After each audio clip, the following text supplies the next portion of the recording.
संजय राउत और शिवसेना से यही उम्मीद रह गई थी, क्योंकि इन लोगों ने जिस प्रकार बाला ठाकरे साहब का नाम बदनाम किया है, जिस प्रकार इन लोगों ने राजनीति को घुमाया है, वो दिखने लगा है। रही बंगाल की बात, आज सवाल ये है कि जिन दीदी को आप गाली दिया करते थे, जिन दीदी को जय श्री राम बोलने पर आफत आती थी और आपको बड़ा बुरा लगता था, आज आप उन्हीं के समर्थन में भाग रहे हो। ममता बनर्जी का आप समर्थन कर रहे हो तो खुद ब खुद आपको शर्म आनी चाहिए और ये जनता को आप बताना चाहिए कि आप हो किस तरफ। आप उस तरफ हो कि बांग्लादेश और रोहिंग्या को अपने देश में घुसाना चाहते हो, एक तरफ आप कह रहे थे कि सीए के कानून के समर्थन में हो, तो आप किस तरह की राजनीति कर रहे हो? मतलब जहां आपको फायदा लगेगा आप मोमेंटम बात करोगे क्या? और ममता बनर्जी के साथ चल के तो मैं कहूंगी उसमें तो शायद आपने उसको आग लगा दी है, उसको आपने तहस नहस करके भस्म कर दिया है। आज इस राजनीति का उल्लू सीधा करने के लिए अगर आप ममता बनर्जी के साथ है ना, तो माफ कीजिएगा, माफी के साथ मुझे कहना पड़ रहा है कि कल को शायद अगर हिंदुस्तान में कोई आतंकवादी हमला भी होगा ना, आप अपनी राजनीति करने के लिए, भाजपा को बदनाम करने के लिए आतंकवादियों का समर्थन करके हमला भी यहाँ पे चुपचाप करा सकते। मैम, वेस्ट बंगाल के चुनावों को लेकर अब शिवसेना ऐसा लग रहा है कि हार मानती हुई दिखाई दे रही है और संजय राउत आज ये कह रहे हैं कि हम वेस्ट बंगाल में चुनाव नहीं लड़ेंगे और ममता बनर्जी को सपोर्ट कर रहे हैं हम। और उम्मीद भी क्या थी? संजय राउत और शिवसेना से यही उम्मीद रह गई थी, क्योंकि इन लोगों ने जिस प्रकार बाला ठाकरे साहब का नाम बदनाम किया है, जिस प्रकार इन लोगों ने राजनीति को घुमाया है, वो दिखने लगा है कि आप लोग सिर्फ और सिर्फ सत्ता के लालच में हो। रही बंगाल की बात, आज सवाल ये है कि जिन दीदी को आप गाली दिया करते थे, जिन दीदी को जय श्री राम बोलने पर आफत आती थी और आपको बड़ा बुरा लगता था, आज आप उन्हीं के समर्थन में भाग रहे हो। ये तो आप लोगों ने कहीं ना कहीं अपना ही मुखौटा उतार दिया, अपनी सच्चाई जनता के सामने खुद ब खुद रख दी। जनता को कोशिश करने की जरूरत ही नहीं पड़ी, हमें जरूरत ही नहीं पड़ी कि हम मेहनत करके आपका पर्दाफाश करें। आपने तो खुद दिखा दिया कि आप एक ऐसी महिला को, एक ऐसी सरकार को जाकर समर्थन देने की बात कर रहे हो, जिस सरकार ने, जिस महिला ने निरंतर हिंदुस्तान के खिलाफ आवाज उठाई है, जिस महिला ने निरंतर पाकिस्तानी या बांग्लादेशियों के साथ समर्थन दिया है, जिस महिला ने निरंतर रोहिंग्या के साथ समर्थन किया है। बाकायदा इतने जो केसेस हुए हैं, चाहे वो भ्रष्टाचार के हों, चाहे वो लोगों को बरगलाने के हों, चाहे वो आतंकवाद का समर्थन हो, उन लोगों के पीछे आप तब तो हाहाकार मचाते थे। तो ये तो दिखने लगा है कि आपका दोहरा चेहरा है। कभी आपको राजनीति करनी होती है तो आप भाजपा की तरफ आ जाते हो, देश के साथ बात करने लगते हो, देश के लिए बात करने लगते हो। आज आपको दिख रहा है कि आपका फायदा कांग्रेस के सपोर्ट में है, तो इसीलिए आप ममता दीदी के आप पल्लू पकड़ने लगे हो। ये कहीं ना कहीं आपका जो झूठा चेहरा है वो जनता के सामने खुद साफ हो गया। मैम, यहाँ पे लोगों की तरफ से ये भी सवाल उठ रहा है कि महाराष्ट्र में अलायंस में जिस तरीके से कांग्रेस के साथ पार्टी बना रखी है, समर्थन भी दे रहे हैं, और जब वेस्ट बंगाल की बात आती है तो फिर कांग्रेस का समर्थन क्यों नहीं करते, फिर दीदी क्यों दिखाई देती है? देखिए, मैंने जैसे कहा कि जहां उन्हें फायदा लगेगा ना, अब शिवसेना वहीं जाएगी। उन्हें दिख रहा था कि भारतीय जनता पार्टी की सरकार बन रही है। भारतीय जनता पार्टी की जब सरकार बन रही थी, बहुमत सरकार को मिल रही थी, तब आप लोग इधर आ गए थे। आज आपको ये लगने लगा कि नहीं, भारतीय जनता पार्टी तो खुद अपने आप ही, उन्हें तो एनडीए की जरूरत ही नहीं है, जबकि हमने ऐसा नहीं कहा। आप लोगों को ऐसा लगा कि आप लोगों को अब सीट्स नहीं मिलेंगे। यही आप लोगों ने महाराष्ट्र में करा। जब आपको लगा कि आपकी बहुमत नहीं आ सकती अकेले, तो आप लोगों ने ऐसे लोगों के साथ हाथ मिला लिया जिनका तो सत्ता साफ हो चुकी है, जो कहीं ना कहीं है ही नहीं। आप लोगों ने उनके साथ, मैं कहूंगी, सत्ता में आके एक तरह से अपने आप को डोमिनेटिंग पोजीशन में लाने की कोशिश करी, डोमिनेट किया, और फिर आप मुख्यमंत्री का पद हासिल करके ज्यादा से ज्यादा मंत्रिमंडल आपने अपने लोगों का बनाया। आज आपको पता है कि वहां जाकर आपको खुद ही फायदा होगा ना लड़ने पर, क्योंकि आप एक तरह ऐसा समर्थन करने लगे हैं जिन लोगों ने निरंतर आपके खिलाफ आवाज उठाई थी। आज ये कहीं कांग्रेस का समर्थन करें या ना करें, आप याद रखिएगा, जो लोग एक जगह पे साथ होते हैं वो हर जगह पे साथ होते हैं। वो वहां साथ हो ना हो, पर्दे के पीछे वहां पर भी साथ है। और खुद ब खुद जब ममता बनर्जी का आप समर्थन कर रहे हो तो खुद ब खुद आपको शर्म आनी चाहिए और ये जनता को आप बताना चाहिए कि आप हो किस तरफ। आप उस तरफ हो कि बांग्लादेश और रोहिंग्या को अपने देश में घुसाना चाहते हो, एक तरफ आप कह रहे थे कि सीए के कानून के समर्थन में हो, तो आप किस तरह की राजनीति कर रहे हो? मतलब जहां आपको फायदा लगेगा आप मोमेंटम बात करोगे क्या? आप पुख्ता बात करिए ना।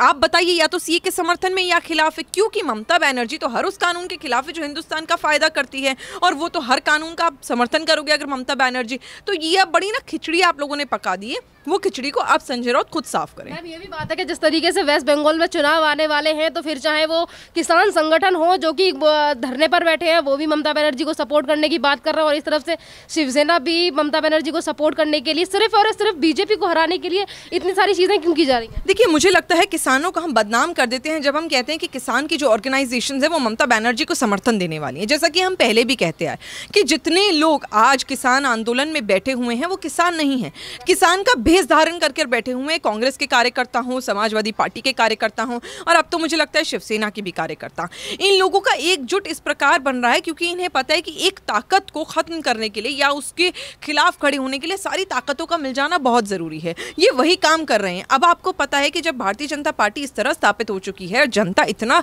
प्रेम दे रही है, इतनी मोहब्बत दे रही है और चाहती है कि विकास के लिए भारतीय जनता पार्टी की सरकार अब सदियों तक रहे, तब आप लोगों को कहीं ना कहीं ये बात चुभने लगी है क्योंकि आपको ये लगने लगा है कि जो आपका सत्ता का लालच था, जो आपके फायदे होने थे, वो आपको फायदे नहीं मिलेंगे।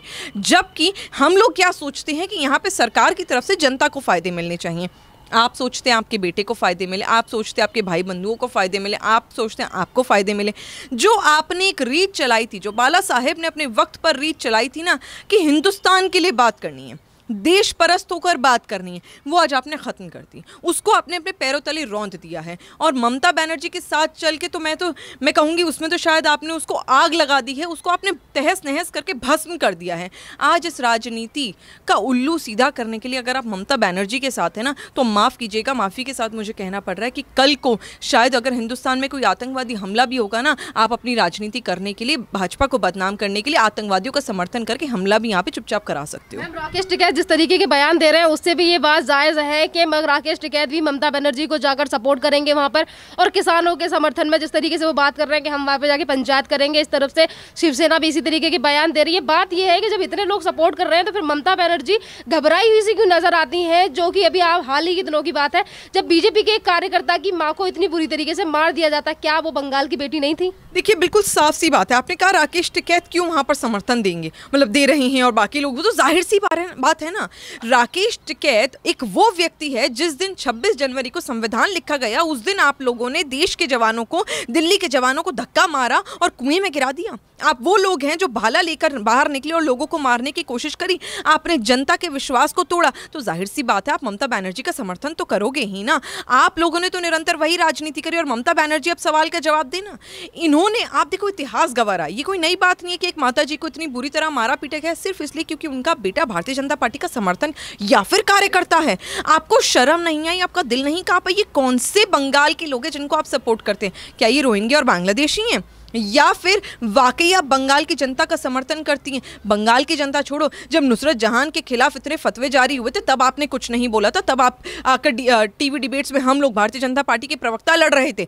आज आपने जब उनके लिए नहीं बोला तो जाहिर सी बात है भारतीय जनता पार्टी के कार्यकर्ता की माता जी को अगर कोई दिक्कत आई है तो आप उनके लिए क्यों बोलोगे? और वो तस्वीर देखिए, आंखों में आंसू आ जाएंगे। उनकी आंख, उनका चेहरा देखिए, एक बुजुर्ग महिला को इतनी बुरी तरह मारा पीटा और आपके मुंह से चूं तक नहीं निकली। आपने एक बार नहीं सोचा कि भारतीय जनता पार्टी के जितने भी लोग हैं वो सारे अगर सपोर्ट में आ रहे हैं तो कम से कम इंसानियत के नाते मुझे इस महिला के लिए कुछ करना चाहिए, बोलना चाहिए जो इतना बुरा हुआ।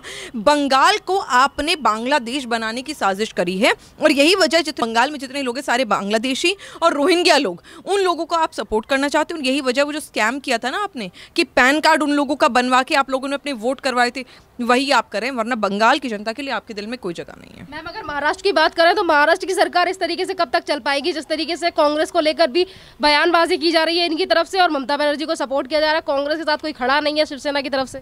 देखिए, कांग्रेस तो कब की खत्म सी हो चुकी है। उन्हें जहां लगता है कि हाँ छोटा मोटा फायदा हो जाएगा, कि चलिए चर्चा में बने रहने के लिए कुछ ना कुछ मंत्रिमंडल मिल जाएगा या कुछ मिल जाएगा, तो मुझे लगता है कि वो अपने काम उस तरफ कर लेते हैं। चाहे वो आम आदमी पार्टी हो, चाहे वो सपा की सरकार हो, चाहे वो बसपा की सरकार हो, चाहे अब शिवसेना हो। ये तो सवाल तभी था ना, तभी से है कि जब आप लोग, विचारधारा मिलती नहीं, एक ऐसी विचारधारा जो भारतीय जनता पार्टी की संस्कृति रही है, कल्चर रहा है, उस संस्कृति, उन लोगों के साथ आपने जाकर मेल जोल किया, यानी शिवसेना के साथ। तो हम क्या बुरे, आइए आकर मिलकर सरकार बना लेते हैं, जनता के लिए काम करते हैं। पर आपको पता है कि आपका फायदा उन लोगों के साथ इसलिए है क्योंकि आपका मंत्रिमंडल का बंटवारा हो जाएगा, क्योंकि आप एक और एक मिलाकर दो बनेंगे। आप अकेले कुछ नहीं कर सकते जनता के लिए, जहां भारतीय जनता पार्टी की सरकार निरंतर काम कर रही है। हर जगह पे जब इलेक्शन होते हैं तो शिवसेना, जैसे कि बिहार के इलेक्शन थे तो उस टाइम पे भी उद्धव ठाकरे ने कह दिया था कि हम बिहार में इलेक्शन लड़ेंगे। वेस्ट बंगाल की बारी आते ही आखिरकार पैर पेशी क्यों कर लिया शिवसेना ने? देखिए, क्योंकि बंगाल की जनता जानती है, बंगाल की जनता सच जानती है कि कितने लोग कितने पानी में हैं।